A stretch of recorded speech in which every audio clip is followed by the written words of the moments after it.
Hello, you are listening to Pulseway IT Heroes podcast, a show for MSPs and system administrators.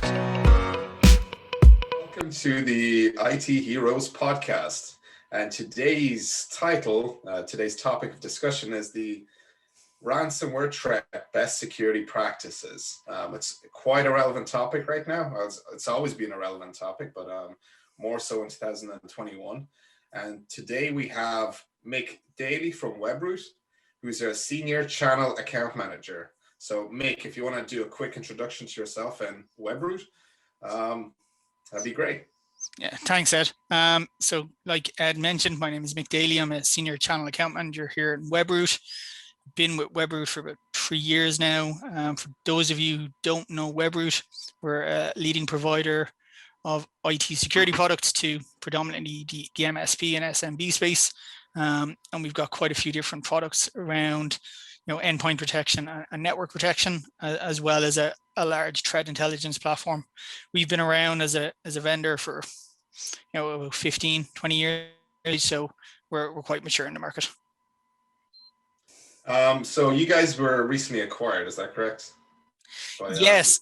So we've been acquired twice in the last 2 years. So we were acquired early in 2019 by Carbonite, who are a data backup company.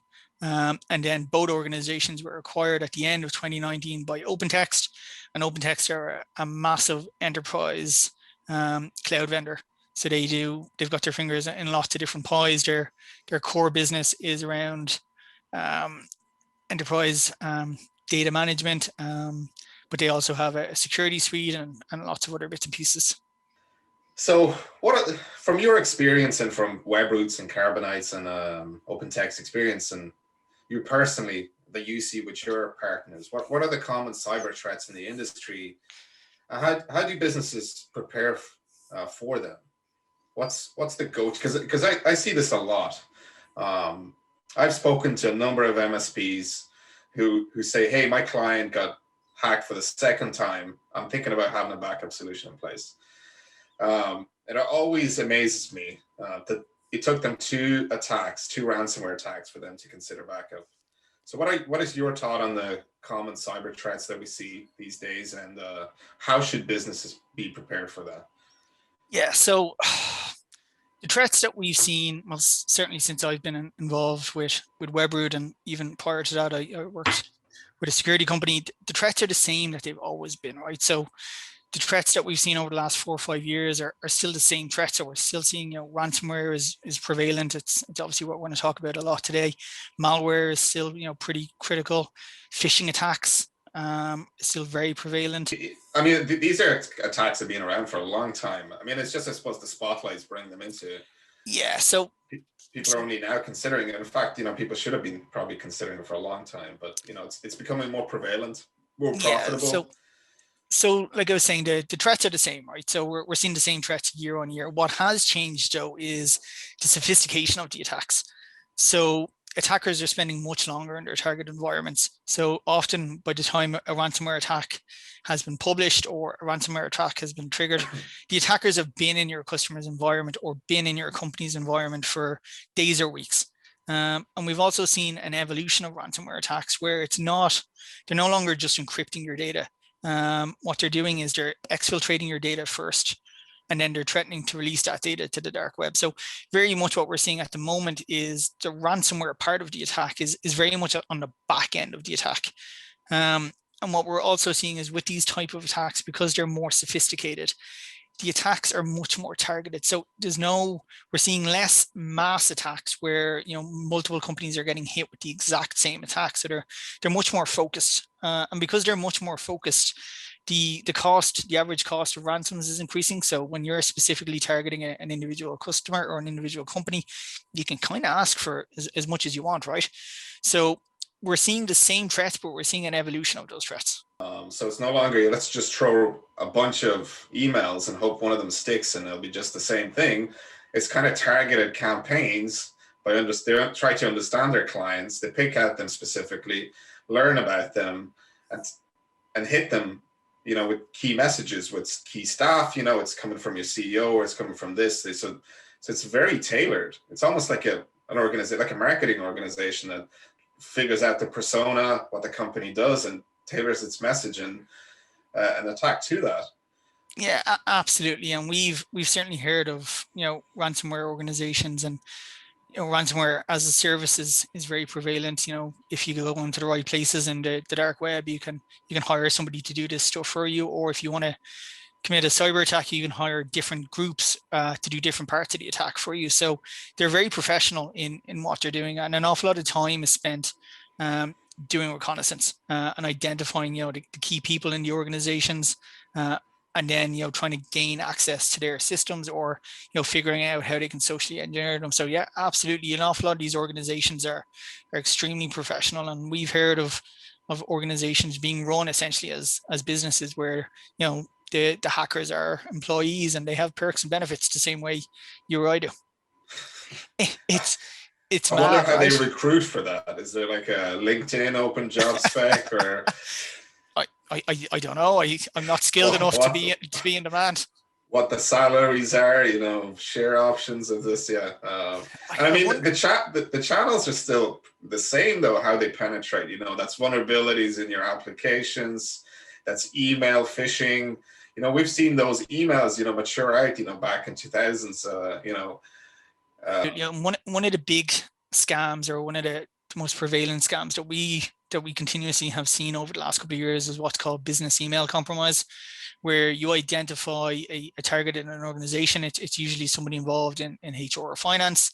You gain access to their, you get their credentials, usually through a phishing attack, and then you gain access to their mailbox, and you essentially commit invoice redirection fraud, where you send a message pretending to be from the CEO or from a customer saying, hey, our bank information has changed.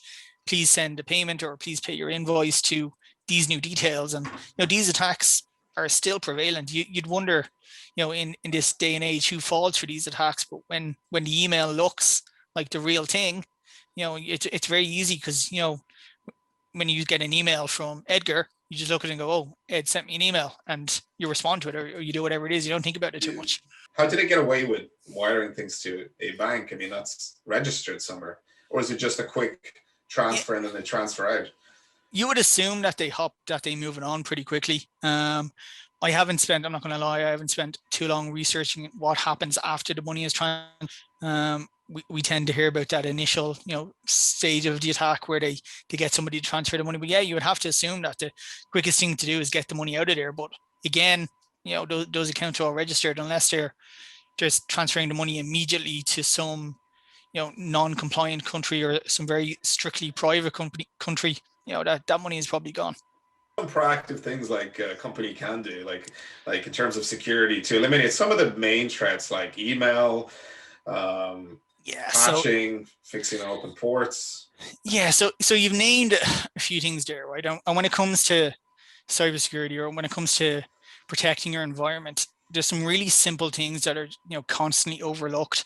Everyone, as technologists and people that work in IT, we're guilty of throwing tools at the problem. I need more tools fix this. But things like scanning for open ports, making sure your software is up to date, make sure you've got the latest Windows patches, make sure your plugins are up to date, make sure you're using multi-factor authentication, test for application vulnerabilities, make sure you've got a good password policy. Really simple. Don't have a really strict password policy, or have a password manager in your environment where people aren't reusing the same password that they use for their Facebook login and that they're using for their corporate email.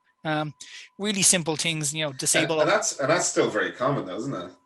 Yeah, you see people using the same password for their private accounts, like their private Gmail, and the same simple password for their email account. And it only takes one staff member to get hacked.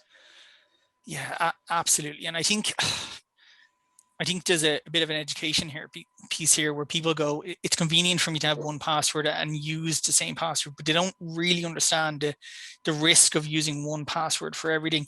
We do research every year around phishing and the role phishing has in cyber attacks. And one of the pieces of data we took out of a survey, the first survey we done in 2019, was around people that know they've been breached. And I can't remember, I think it was 1,000 or 5,000 people we surveyed, but 35% of the respondents said even if they knew they'd been breached, they hadn't changed their password. like silly things like that. Even, things It's like, one of those things, isn't it? It's like, oh, it won't happen to me, yeah, and I, this is, I think There's something like a small. couple of billion people in the world. Like, why would I be hit with this? Absolutely, and I One of think those. yeah, it's one of those a bit of a head in the sand type scenario. You always think it's not going to be me until it is you, and I think smaller businesses are very guilty of this as well when they think of cybersecurity, and so much around cybersecurity is about educating people and making people more aware of the threats that are out there and how these cyber criminals act and how they get access to your system. But they always kind of think it's not me. I'm Joe Blog, I've 10, 15, 20 staff. I'm a local courier. I'm a local whatever Yeah, it is. They're not interested in me, but those types of organizations are the perfect target, right? Because easy we to penetrate. absolutely. And realistically, if you go around thinking it's not going to be me, then you haven't probably invested enough time in And thinking about cybersecurity. so I use a password manager, like to auto generate strong Mm-hmm. passwords. And I actually heard somewhere that, instead of like using ABCX12, you kind of have like dash word format. So going dash to that dash park dash something, it's still tricky enough. But on top of that, like we also have 2FA, which must be a standard for everyone. Sure, someone can steal your password, but they can't bypass your 2FA if you have that enabled. You need to authenticate on your phone or somewhere else. So that becomes a lot trickier, even if somebody steals your password, to crack your email address if you have 2FA enabled. Yeah, and 2FA and MFA is such a simple deterrent. I can't remember the exact statistics, but I know Google done some research on this recently, and the amount of people or the amount of breaches they see where in their own environment since they brought in 2FA, it dropped by 90% or something like that. So there are significant benefits to enabling 2FA. And again, sorry, I know I mentioned the LinkedIn hack earlier on. There's a really good podcast I listened to, and one of the things they spoke about recently was trawling Twitter accounts, trying to identify users that didn't have MFA enabled, because a couple of years ago, Twitter would give you a different error message if you input a wrong password to a user that didn't have MFA versus a user that did have MFA. So they were able to identify users. Easy targets, yeah. Yeah, so like it's such a simple layer of security, and it's look, having to authenticate every time you log into something could be a bit of a nightmare, but versus the average downtime associated with a ransomware attack is 21 days. So versus 21 days of no business, it's a small price to pay. Yeah, it's a couple of seconds, Like passwords are critical. Having MFA is critical, but there's also lots of other things like disable auto run. So often when malware or ransomware hits your machine, it drops an executable and begins doing whatever it does. And if you've disabled auto run, it slows that process down. Things like having a firewall. Most importantly, not just having a firewall, making sure the firewall is configured properly. In my previous role, we sold firewalls, and I went out to do training with customers, and they were like, "Oh, you've got to configure it." Like, yeah, you've got to configure it. You can't just plug it in. All you're doing is giving your customers a very expensive router. So lots of really simple things that add up. So it's all about adding layers. Absolutely, make sure you've some of the phishing emails, patching is a necessity as well. Like, don't have your, we know how bad users are at update. Yeah, tomorrow. Yeah. All right, tomorrow. delay.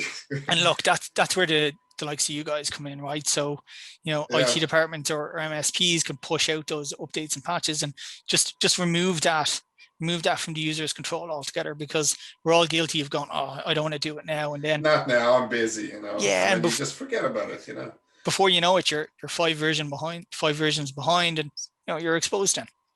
Yeah. And that's just not just operating system, it's applications, everything else they have installed, that let it update, it's not going to take up too much time. No, absolutely. At the end of the day. And there's a lot of tools that help you automate for a company. So it's really not a burden. It's something that's done automatically. And it's just one thing you cross off the list. The other thing is a big thing, you probably agree with this one, is user awareness training, is teaching your users and your employees about security, right, on a common monthly basis. Absolutely. And I mentioned earlier on that user education is critical, right? And there's lots of fancy different ways to gain access to somebody's infrastructure. So you mentioned application vulnerabilities, OS vulnerabilities, but like I said, phishing is still the number one cause of attacks, right? So and social engineering. So it's really about educating your users or your staff to what is a phishing attack, what does it look like, how am I socially engineered, how do I be a little bit more privacy aware, but also learning a little bit more about the different types of scams and cons that are out there, so that they think before they click. Because if you receive a phishing email and you don't have the relevant protection in place, and you click that phishing link and it brings you to a credential stealing website, or it drops a piece of malware on your machine, you can have great tools, but if you're constantly inviting people onto your network, it bypasses all tools. So it's user education is so important. It comes down to the solution you use. Webroot solution, I hate the product pitch here, but our solution is designed with small businesses and MSPs in mind. So we know time is a major factor to any sort of security awareness training. So the content is all sub 10 minutes. So we're looking for 10 minutes a month to make your people smarter and to make them less susceptible to a phishing attack.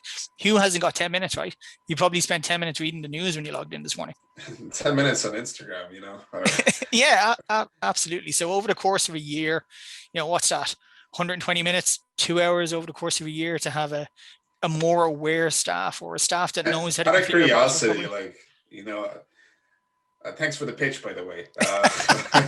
Sorry, buy Webroot now, webroot.com. No, buy it from Pulseway. Whatever. As long as you guys are secure, that's the main thing. Yeah, of course. Buy any solution that you think is suitable. I mean, there's a lot of solutions that and look, good service. We're not unique in that space, right? There's lots of companies offering great quality training. There's like over in the UK, the government organization that looks after cybersecurity and cyber instances have some great free resources as well. So there's lots of great stuff out there. Quick one for you though, top 5 things. If an organization is ready to do it and doesn't know where to start, what would you recommend? What are the first 3 main things you'd have to do? First 3 things that I would do, right? So I would do security risk assessment in my environment. I would look at all the different applications and tools we use and start looking at vulnerabilities. Are they old versions of the tools? Are they up to date? Am I sharing? And so I would do a security self-assessment first, because you need to establish the baseline of where your threats could be. I would identify critical assets in your organization, or if you're an MSP in your customer's organization. So if this server goes down or this service goes down, is the business snookered? So I would, create a list of critical assets and identify any vulnerabilities there. I develop a really strong backup plan. I cannot stress this enough, and I'm sure you guys talk about it all the time. It's really important to have a really good backup plan and have multiple copies of your backup and test them regularly. Full disaster recovery. Absolutely. I would then develop an incident response plan. And now look, these are all, incident response plan sounds like it's hard work, but again, it ties back to knowing what's critical, what we need to bring back quickly, what are our most important assets. I would then start looking at things like frameworks. If you really don't know where to start, and you really want to get your head around it, there's some really good frameworks out there. There's one called CIS, which is the Center for Internet Security. They're a non-profit organization, and they have a bit more of a pragmatic approach to security framework. So it's a really good one to start off on. So I look, and it's free. So it's a really good place to learn and get your head around, okay, what does a secure environment look like, and what should I be doing? So that's a great one to start off with. Yeah, absolutely. I mean, there's a lot of easy things they can do, have an AV solution in place, you have an email security solution, make sure your users have really good passwords and TFA enabled, all systems are patched, some things you can just deploy and kind of forget about, Absolutely. And like I said, backup and disaster recovery. It's not like, a lot of companies still don't back stuff up, and I just don't get it personally. Yeah, and I think some of that is, making sure users as well are actually storing their content in the cloud, in your cloud drives, and we're all guilty of saving stuff local. If you save it local and the machine is destroyed completely by accident, then that content is gone as well, not just a cyber attack. So, making sure people are storing their stuff in the right locations.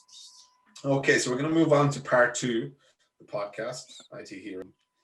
A news section, right? So what's happening recently in the news? So there've been quite a number of public ransomware attacks, and we're not going to go into names or anything like that. But that seems to be coming up. And there's been a couple of 4 or 5 companies that I've seen in the news, at least over the last 14 days. What's your view on that, of that being ramped up? Is it just the news kind of picking this up and taking it more seriously now? Or is there actually the amount of attacks are increasing? So the amount of attacks are increasing, right? So obviously with the modern workplace where we're all working remotely, the attack surface is spread out much wider, and it's a lot harder. There's no traditional perimeters the way you would if you were in the office. So it's much easier to gain access to larger organizations. So yes, attacks are increasing because cyber criminals are opportunistic, and one thing we've learned over the last 12 months is they're really good at taking advantage of bad situations. But also, I mentioned earlier on that the attacks themselves are more sophisticated and they're more targeted. So when we have more sophisticated, more targeted attacks, it means the companies that are being attacked are also more high profile. And with high profile attacks comes high profile ransom demands. So, we've seen an awful lot of newsworthy attacks because the attacks are increasing, but the names associated with the attacks are increasing. So in Ireland, for example, our health service executive was attacked recently. The ransom there was, or what they were looking for was $20 million. That's pretty newsworthy. Back in, I think it was back in May, there was a large insurance firm. What was the cause for that attack? Was it they're running an old version of Windows, I think? Yeah, so I guess they've got a pretty complex environment there. I've heard that they were running Windows 7 because I guess an awful lot of their sensitive medical tools would be built on older operating systems. So if you can imagine trying to migrate all the data from those machines, all these X-ray images, MRI images, all the associated stuff with running a health service to newer operating systems, I can imagine they just kicked that can right down the road every time it came up. So yeah, I've heard it was an older operating system that led to, it was pretty vulnerable. And there are an awful lot of the known vulnerabilities out there. But and these people obviously don't care about what kind of organization. Like it's a government health organization serving people, Yeah, well, I mean, they don't really care, I guess. I mean, they just want to profit out of it. So there's no morality there, I guess. No, and attacks on health services are not new, right? The very first case of encryption or a ransomware type attack is from 1989, and it was it's called the AIDS Trojan. I don't know if you know or heard of it, but basically it was a lot of people went to an AIDS convention, got onto a mailing list, and this guy posted them all a floppy disk. And after 90 boots, the floppy disk basically hid their file directory and essentially encrypted their machine. So attacks on health services go all the way back to 1989. We've seen with WannaCry back in 2015, 2016, whenever it was, hit the NHS. In June, there was a Brazilian health organization. I think it might have been a private hospital attacked by weve, who we've heard a lot about over the last few weeks. So healthcare organizations, because their infrastructure is so sprawling and it's so complex, they're easy targets, right? And look, if it's a government organization, they probably have the money. So you're kind of getting a nice exposed target and a nice well-funded target. Yeah, probably an easy target, because a lot of these, government-based softwares or what they're using is pretty outdated, right? Yeah, old infrastructure, probably easy to crack, and like you said, they have money, which is why we see that happen. Yeah, and I think the danger there as well is because these organizations are so vast and their infrastructure is so sprawling that it's a bit of a mishmash, right? So you could have network equipment and PCs in there that are 6, 7, 8 years old versus some newer machines that they bought last year. So there's such a broad range of equipment and software in these organizations. They're just much easier to attack because they're never going to standardize everything. Yeah. So I guess what else have we seen in the news? AData, don't know whether you know about those guys. They are a memory manufacturer out of Taiwan. They make SSDs, so for your laptop or desktop. They were hit with ransomware at the end of May by a company called Wagnerlocker. And Wagnerlocker are interesting because as an organization, they've been around since kind of December 2019. But one of the things I mentioned that ransomware attacks are more sophisticated, but one of the things we're seeing is the evolution of ransomware attacks.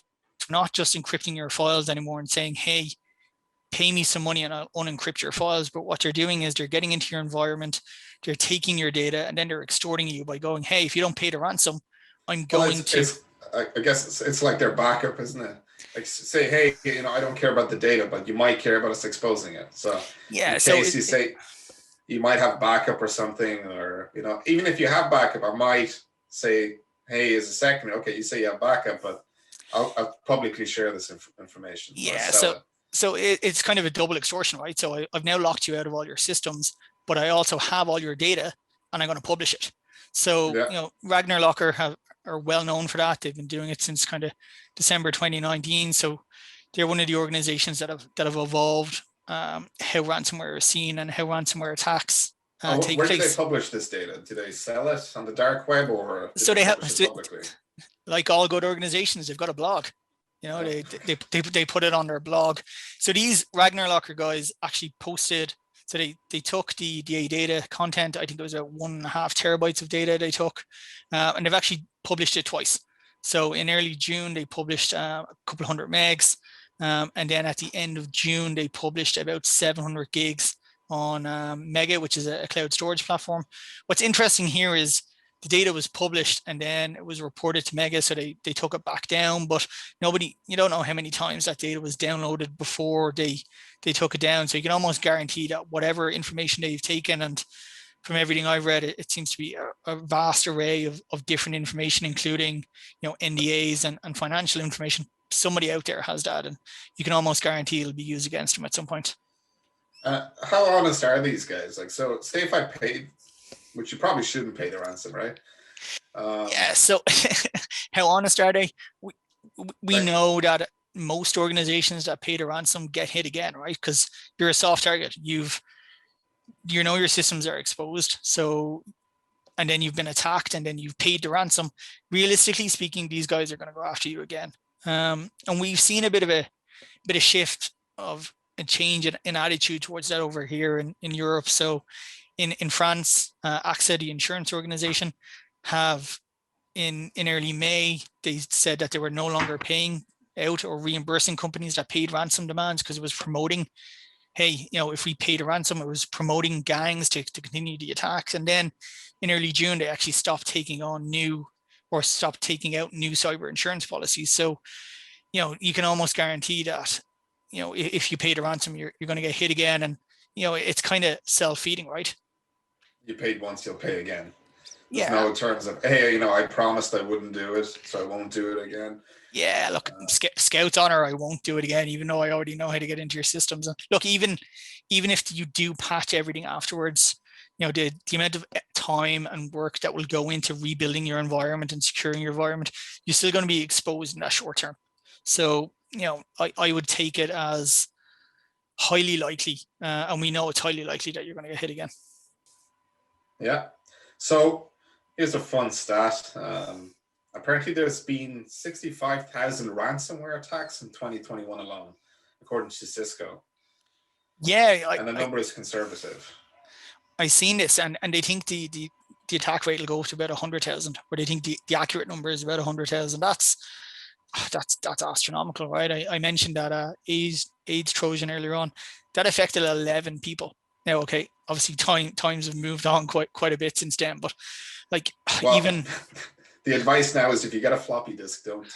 If you get a floppy disk, you're okay, because you probably don't have the hardware to do anything with it. So USB sometimes, I never plug out USB. I don't know into my hard drive. Yeah, and look, we probably should have covered that off earlier on. Make sure your USB ports are locked down. Make sure people can't bring in unknown devices and plug them into your machines. Look, we've got these, we're talking about like millions. If you're a small business, the average ransom payment in Q1 of this year was 220 grand. So that's 220 grand is the average payment. Plus, like I said earlier on, the average downtime associated with a ransomware attack is 21 days. So that's 21 days of trying to remediate, so trying to clean your systems up, trying to get your data back from your backups, hopefully, and trying to get back up and running. So that's 21 days of no trading. Then on top of that, you're probably going to have specialist costs associated with bringing your business back online. And then also, the reputational damage associated with an attack, because you're gonna have to let your customers know, right? Your data is out there, and we've seen that as well, where triple extortion, where someone will take somebody's data or hacks an organization, take the data and go directly to their customer and go, hey, I have all your financial information. You need to pay me money, or I'm going to release your information into the dark web. And we've seen that back in April again. So like a waterfall effect. Yeah, absolutely. So I was just going to say we've seen that back in April with Revel, again, where they attacked. We do not speak their name. It's like Voldemort. At least I can say Voldemort. I know how to say it. But like we've seen back in April that they targeted an Apple supplier, so a company that supplies components to Apple. They attacked them and asked Apple to pay the ransomware. For it wasn't Apple weren't attacked, but an element of their supply chain was attacked, and the ransom demand there was $50 million. And here's an interesting thing. So we get more, everything's become connected to Wi-Fi, right? Technology, right? Smart interfaces. Our cars are going to be connected to Wi-Fi, right? Now, hypothetically, like imagine your car gets hacked. If you're connected to Wi-Fi, there's a vulnerability, and they say, "Hey, we're going to crash into the wall if you if you don't pay." Like that. I mean, as the industry expands in terms of what is connected to the internet, what devices, like there's a lot more devices will need to be secured in the future. Yeah, absolutely. And you mentioned cars there, and another area where that's really prevalent is, again, we're going back to medicine and the medical industry. An awful lot of machines in hospitals now are IoT, they're connected devices. So what happens if you're a surgeon doing surgery and somebody hacks, the monitor that's displaying the customer's vitals or whatever the situation might be? But yeah, the attack surface is ever growing and ever evolving and getting harder to defend. And it's crazy. Like, what would you do? You're driving your car and somebody says, "Hey, I'm going to drive into this wall here unless you empty your bank account right now."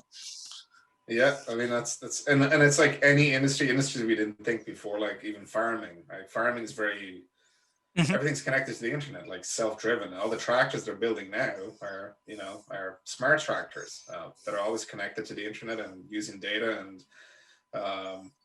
working necessarily. So you can extract any sort of industry, really, and that's only going to expand. Yeah, absolutely. It's always crazy to me, I'm not going to keep listing opportunities for people, but I was going to say our conversations got very big very large worldview there, and I guess you could just keep naming industries that are exposed or vulnerable. Every industry, everyone's using IT. I can't list one industry that's maybe not using IT anymore. IT is the core front of any company these days. Yeah, software, absolutely. Applications, everything. So. All right. So I think we kind of went on with the news section, but let's go into the some topic discussion. So we kind of touched on this briefly, but in terms of cybersecurity frameworks like CIS and ICT, what are your thoughts on that? Yeah. So frameworks they're a great place for you if you're not sure, or depending on your industry and whether you need to be compliant or whether you want to bid on government contracts or whatever the case might be. They're a really great way of making sure you're secure, or you're taking the appropriate steps to be secure. There's no silver bullet, right? If there was a silver bullet that could stop you from being attacked, we'd be selling it or we'd be out of business. So frameworks are a really good way to ensure that you're doing everything possible to safeguard your environment and your customer data and your business data. I mentioned CIS earlier on, and I do really think that's a great one to start off with. There are obviously ones then regionalized ones. So you guys have NIST in the US. Then there's obviously the ISO certifications, which are kind of recognized worldwide. And in the UK, then they've got Cyber Essentials. I think getting one of these frameworks or using one of these frameworks is, it's critical, right? Because if you have a breach, you can almost guarantee that when you report your breach, that the data regulator in your country is going to come to you and go, right, show me what you've done and show me how you've protected. And at least if you're following a framework and you're adhering to a framework, you can put your hand on heart and say, well, we've done everything we could possibly do and we followed all the rules. And they're a really good way to protect your business as well. Okay. Like I said earlier on, CIS, it's not for profit, it's free, great one to start off with. And Make is not associated with CIS. I am not associated with CIS at all. I just think, look, for your more mature people that are listening to this and know what you're doing, go follow NIST, right? NIST will give you a list of, here's everything you need to do, here are all the controls, here's everything. If you're just starting off and you really are unsure, CIS is a great way to start. So, speaking of importance, how important is AV to protecting you? Yeah, it's critically important, right? So the point of having an AV tool or having an endpoint protection tool is to stop infections getting on your machine or to stop your machine becoming infected, right? So at an absolute minimum, you should always have some sort of endpoint protection tool on your machines to protect against this. The days. What's the best AV tool for that? Like, yeah, look, right. There's just different tools for different jobs. Joking. Different tools for different jobs, right? But there are elements that, components of a good tool that you should be looking for, right? Irrespective of what vendor you go with. If there's not too many of them around anymore, thankfully, but if you're using a really old signature-based single vector tool, then it's time to move away from that. So what are the key features you should look for in your standard AV tool? Yeah, so I would be looking for a proactive tool. So I would be looking for a tool that is looking at behaviors and characteristics. So constantly scanning it and monitoring what's happening on your endpoints and monitoring and evaluating what's happening in the wider online world,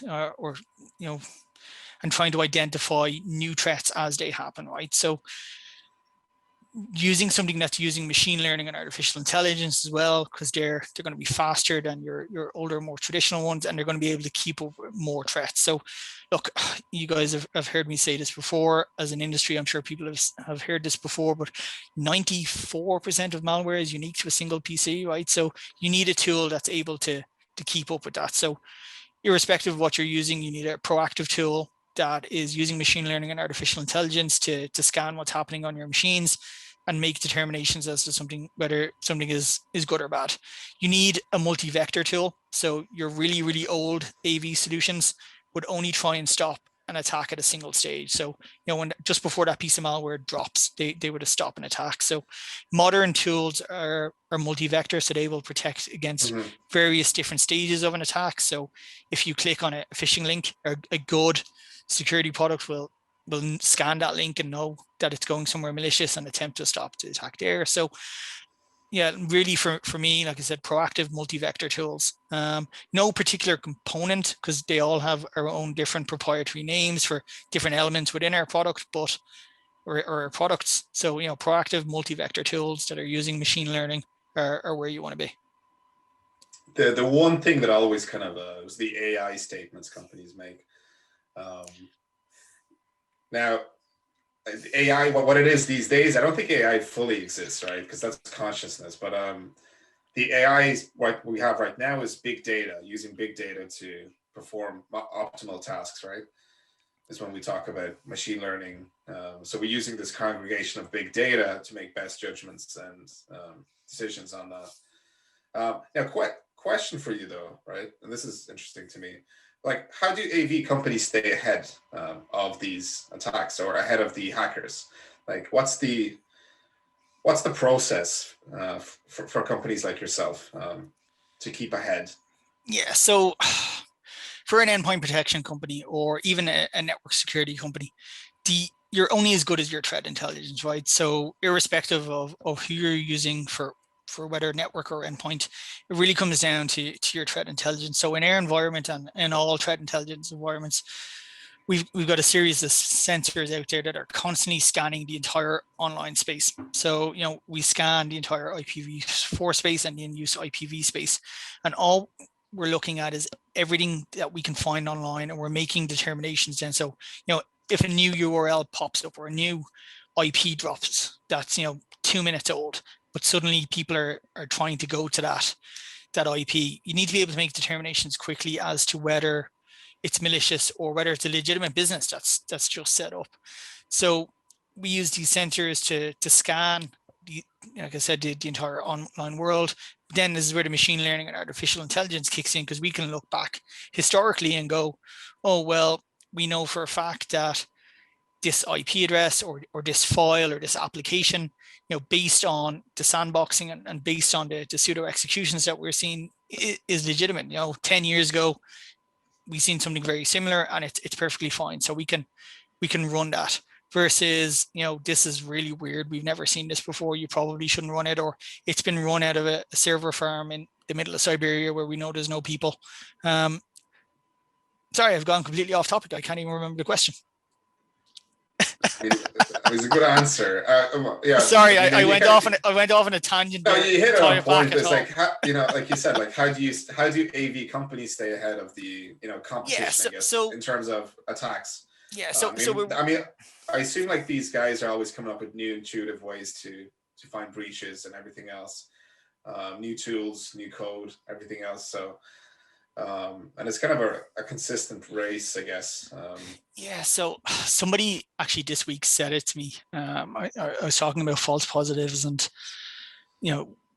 how this happens. And, most security companies will, to a certain extent, carry out actions that somewhat mimic hackers and mimic attacks, because we need to stay ahead of what they're doing. And our machine learning and artificial intelligence and our human threat researchers will do exactly what hackers are doing, right? Because we need to try and figure it out. We need to try and stay ahead of them. So it really, like I said, it really comes down to threat intelligence and how mature your threat intelligence offering is and how smart it is, because it changes and evolves. Like I said, 94% of malware is unique to that machine that's seen it. So it really comes down to the technology behind your product, irrespective of what it is.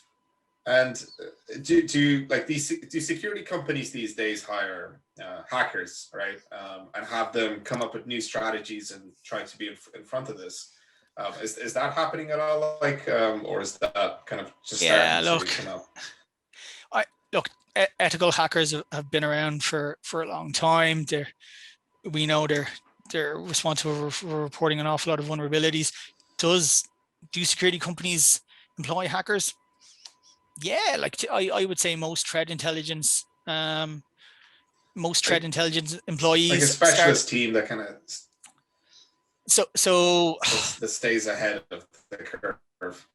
Yeah, look, possibly. I can't speak for any organization other than our own. We have an advanced malware removal team whose sole purpose in life is to identify malware and teach people how to remediate against it and work with customers. So do they spend time carrying out pseudo executions and pseudo attacks?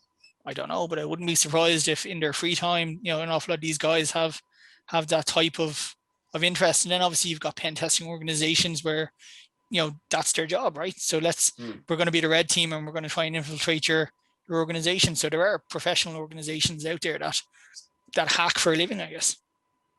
Yeah. I was always curious about that, Yeah, if Webroot has a secret team of hackers, I don't know about it. It's probably a good thing that I don't know about it, because it would make an interesting sales pitch. Yeah. Well, I think that's all the topics for today, unless you have anything else. You have any last words?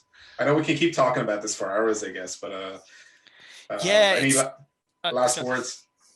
No, not at all. I think, look, I'm looking back over my bullet points here, and there's a whole pile of stuff that we haven't even touched on. But look, we've been at this for an hour plus now. I think we've said enough. We've bored people from the topic now, so if they had any sort of interest before, they'll be gone now. So yeah, look, I think final words is, if you're not doing it already, take a very common sense approach to your IT environment. Use MFA if you're not using it. Make sure your software is up to date. Strong password practices, really basic stuff, but it's often overlooked. And the simple things are often the most effective. Yeah. Well, thank you everyone for listening to IT Heroes, a show for MSPs and system administrators. See you later.